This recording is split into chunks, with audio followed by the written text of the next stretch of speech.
Hi everybody, on this video I'm going to create chocolate chip and cocoa nib biscotti, recipe by Janet Fletcher, which I got in an old magazine.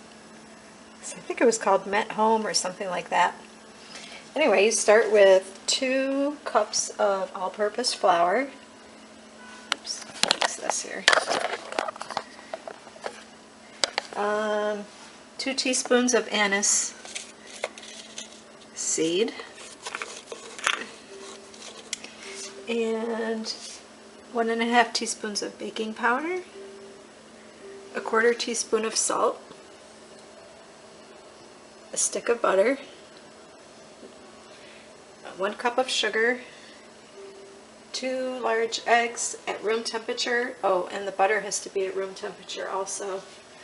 1 tablespoon of brandy, 1 teaspoon of vanilla extract, 1/2 cup of cocoa nibs. These.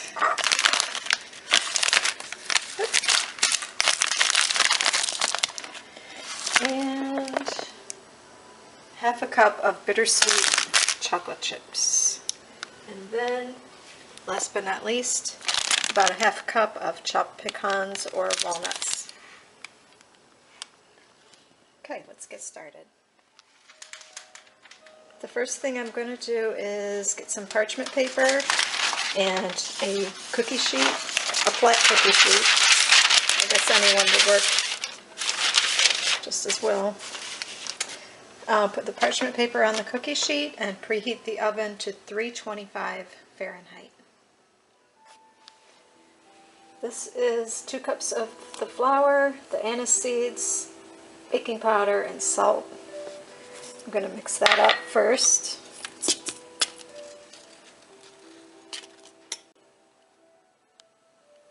This is the 1 cup of sugar and 1/2 cup of butter, which equals 1 stick, in the US anyway. I'm going to cream that together with my beater.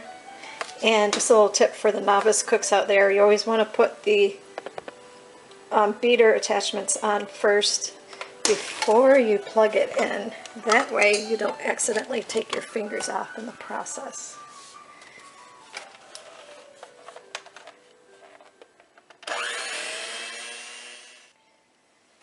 So I beat the sugar and the butter, unsalted butter by the way, until it was somewhat light and fluffy. And I'm going to put the 2 eggs in, but I'm going to do them one at a time. There's the first egg. I'm going to blend all this until it's smooth, and then add the other one, and blend that till it's all smooth together. Next I put a tablespoon of brandy and a teaspoon of vanilla extract. So I will mix this together on low speed, and after I do that I'm going to add the flour also to the butter and sugar mixture on low speed until it's all mixed together. Okay, 3 points I wanted to make is that, number 1, you don't want to overmix the cookie dough. So as soon as it starts getting a nice uniform texture, creamy texture, stop blending it. Then add your cocoa nibs and your chocolate chips and your pecans. And I made a mistake. It's not 1/2 cup, it's actually a whole cup of chopped pecans or chopped walnuts. And I'm going to very gently mix all this together just until it's blended. So what I have now is a very, very sticky dough. And I'm going to use 2 big soup spoons to transfer it over to my parchment paper into 3 lines. And I'll show you that when I get to it. But I wanted to mention, when you do the chocolate chips, make sure it's just 1/2 cup, even maybe just a little bit less. I know we all love chocolate, but you don't want to go overboard on it because otherwise the dough won't stick together. Here's the 3 lines or logs or whatever you want to call them. They're each about 14 inches long. I shaped it using 2 spoons because it's very, very sticky and it's just easier to do it with the spoons. I'm going to put it in the oven for roughly 35 minutes until they're light brown but not exactly cooked all the way, because there's a second process that we have to go through before we finish them off. So put it in there, 35 minutes. Okay, I pulled them out of the oven.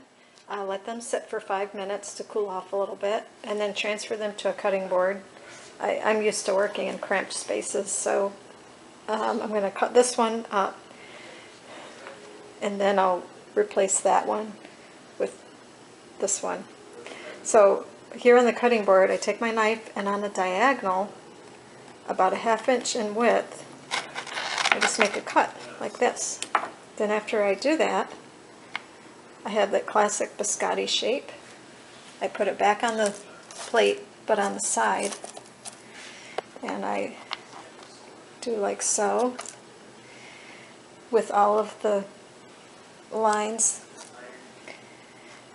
because you know biscotti is like hard biscuit, like dry biscuit, and that's why, one of the reasons why it's so good to dunk them in coffee.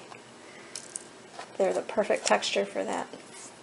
So, well, go ahead and finish these up, and then I will bake them again for another 15 minutes to make sure they're good and dry.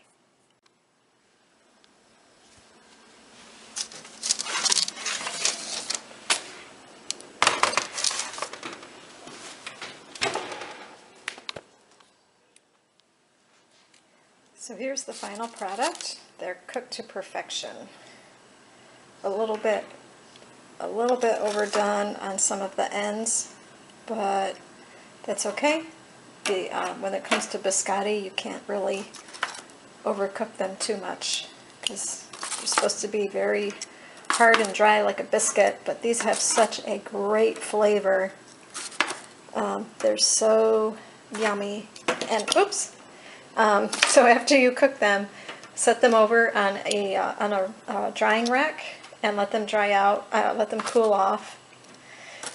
When they're nice and cool, then put them in an airtight container, and they'll keep for around 2 weeks. I hope you enjoyed this video. Thanks for watching. Bye.